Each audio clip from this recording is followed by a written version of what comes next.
안녕하세요. 트위톡 오늘 이야기해볼 주제는 IT 리스크 관리 프레임워크와 적용 사례입니다. 모든 조직은 IT를 활용하고 있습니다. 조직 목표를 달성하는데 IT 경영이 핵심 수단이 되고 있죠. IT 경영을 위한 기법으로 다양한 방법론과 프레임워크 등이 개발되어 적용되고 있습니다.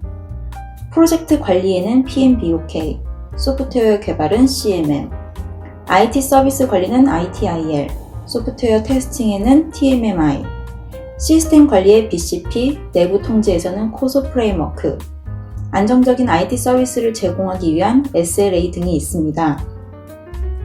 이와 같은 방법론과 프레임워크에 공통으로 포함되어 있는 영역은 리스크 관리입니다. 이는 어떻게 보면 당연하다고 할 수 있을 거예요. 리스크 관리 없이 원래의 목표를 달성할 수는 없기 때문입니다. 먼저 리스크의 뜻에 대해서 알아보겠습니다. 리스크는 위험이라고 번역됩니다. 위험의 어감은 데인저에 가깝죠. 하지만 리스크는 나쁜 상황 그 자체를 의미하지는 않습니다. 나쁜 상황이 발생할 확률을 알고 있는 경우와 알지 못하는 경우가 있는데요. 확률을 알고 있다면 우리는 리스크라고 부릅니다. 확률을 모른다면 불확실성이라고 합니다. 경영활동에서는 리스크보다 불확실성이 문제가 됩니다. 확률을 알 수 있다면 사전에 대비책을 세울 수 있기 때문입니다. 리스크는 문제와 비교됩니다. 문제는 원하는 상태를 달성하지 못하게 된 상황을 뜻합니다.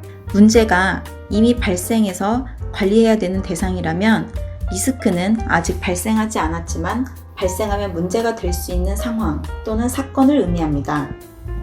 리스크 관리에서는 리스크가 발생할 가능성과 발생했을 때의 영향의 범위와 크기가 중요합니다. 이슈는 문제의 원인이 될 수 있는 사건 또는 상황을 의미합니다. 이슈는 잘 해결하지 못하면 문제로 발전합니다. 이슈가 문제로 될 수 있다고 판단되면 이는 리스크 관리의 대상이 됩니다. 예를 들어 볼까요? 환율의 변동이 심할 것으로 예상된다면 이는 환 리스크가 크다고 이야기합니다. 이런 경우 환율 변동이 이슈가 됩니다. 실제로 환율이 상승해서 피해가 발생하게 되면 이것을 문제라고 부릅니다.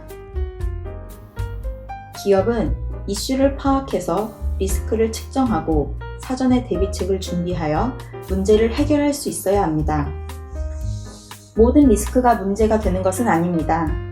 리스크를 파악하고 측정하는 이유는 문제로 발전하기 전에 준비해야만 피해를 최소화할 수 있기 때문입니다. 이러한 상황은 IT 경영에서도 마찬가지입니다. 리스크 관리 프레임워크에 대해서 알아볼까요? 먼저 리스크 체계입니다. 거의 대부분의 리스크 관리는 리스크의 발생 가능성과 영향도를 기준으로 평가하고 있습니다. 발생 가능성이 높고 영향도가 높은 경우 우리는 팬텀 리스크라고 합니다. 이는 현실적으로 발생 가능성이 높으면서 영향도가 큰 리스크를 말합니다. 현실적으로는 거의 존재하지 않죠. 발생 가능성이 높고 영향도가 낮은 경우 우리는 휴먼 리스크라고 합니다.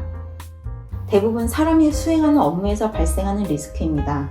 세 번째로 발생 가능성이 낮고 영향도가 높은 경우입니다. 테러나 자연재해 등이 이에 속합니다. 한번 발생했을 때 그 영향도가 매우 큽니다. 마지막으로 발생 가능성이 낮고 영향도도 낮은 경우입니다. 이런 경우는 리스크를 줄이기 위해서 노력하더라도 0으로 만들 수 없거나 노력 대비 효과가 미미한 리스크를 의미합니다. 비체계적 위험이라고도 합니다. 이와 같이 리스크를 파악한 후에 해당 기업이 감내할 수 있는 리스크 허용 수준의 밑으로 리스크를 줄이기 위한 노력을 해야 합니다. 이를 위해서 적정한 리스크 허용 수준의 선정이 이루어져야 하고 이는 해당 분야의 전문가를 통해서 선정하는 것이 일반적입니다. 다음으로 리스크 관리에 대해 대응하는 방법에 대해서 이야기해 보도록 하겠습니다. 리스크가 식별되었다면 이에 대해서 대응하는 방법이 존재해야 합니다. 대부분 리스크 대응을 위해 대응하는 방법은 크게 4가지가 있습니다. 먼저 완화입니다. 리스크의 빈도 또는 영향을 줄이기 위해서 취해진 행동을 의미합니다. 예를 들어 리스크 관리 프레임워크를 도입해서 리스크 관리 활동을 수행하는 것을 들 수 있습니다. 두 번째로 회피입니다. 리스크가 발생하도록 하는 활동이나 상황을 종료하는 것을 의미합니다. 회피는 다른 적당한 대응책이 없을 때 적용합니다. 예를 들어 자연재해가 우려되는 지역에서 다른 지역으로 데이터 센터를 이전하는 것을 말합니다. 세 번째로 전가라는 방법이 있습니다. 리스크를 제3자에게 전가시키는 것을 의미하는데요. 보험 가입을 예로 들 수 있습니다. 마지막으로 수용하는 방법이 있습니다. 리스크에 있어서 아무런 행동을 취하지 않는 것을 의미합니다. 혹은 발생하더라도 손실을 용인하는 것을 의미합니다.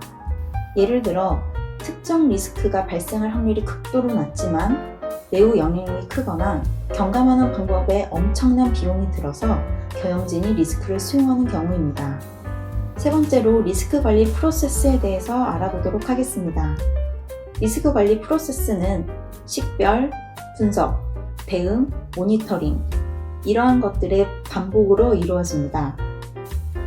일반적으로 리스크와 관련된 프로세스가 타 방법론과 다른 큰 특징은 반복해서 수행된다는 것입니다. 프로젝트든 관리든 정해진 목표가 달성되기 전까지는 리스크 관리가 계속 반복되어야 하기 때문입니다.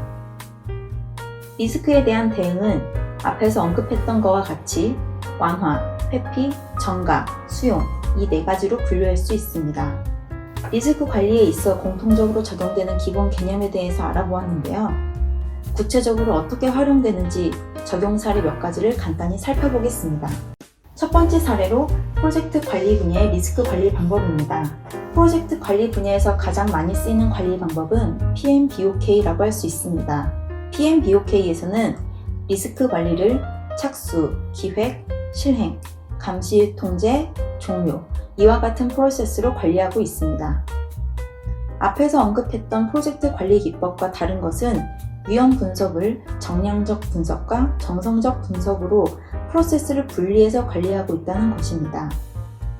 그 외에 다른 내용은 앞에서 언급했던 리스크 관리 기법의 내용과 크게 다르지 않습니다. 두 번째 사례로 소프트웨어 테스팅 중 리스크 기반 테스트 기법입니다.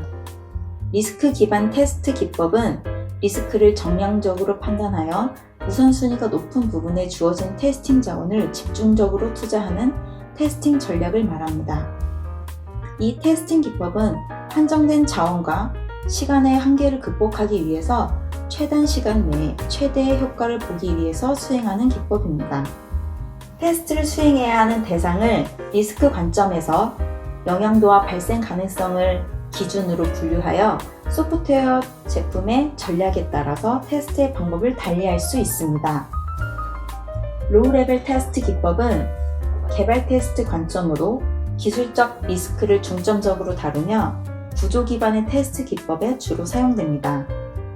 하이 레벨 테스트 기법은 인수 테스트 관점으로 사업적 리스크를 중점적으로 다루며 명세 기반을 주로 사용하는 테스트 기법입니다.